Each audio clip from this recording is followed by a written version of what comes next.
वसंत मोरेंनी देखील गुरुवारी शरद पवारांची भेट घेतली। 2च दिवसांपूर्वी मनसेला वसंत मोरेंनी जय महाराष्ट्र केलं। त्यानंतर ते शरद पवारांच्या राष्ट्रवादीत जातील अशी शक्यता होती। आज त्यांनी पुण्यात राष्ट्रवादीच्या कार्यालयात जात पवारांची भेट घेतली। मात्र पक्षप्रवेशावर अजून काही निर्णय घेतला नाहीये।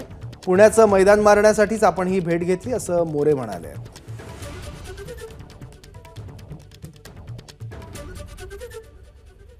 मी पुणे लोकसभा मतदारसंघामध्ये खासदारकीसाठी इच्छुक आहे आणि पुणे लोकसभा मतदारसंघाची सर्व परिस्थिती मान्य शरद पवार साहेबांना माहिती आहे।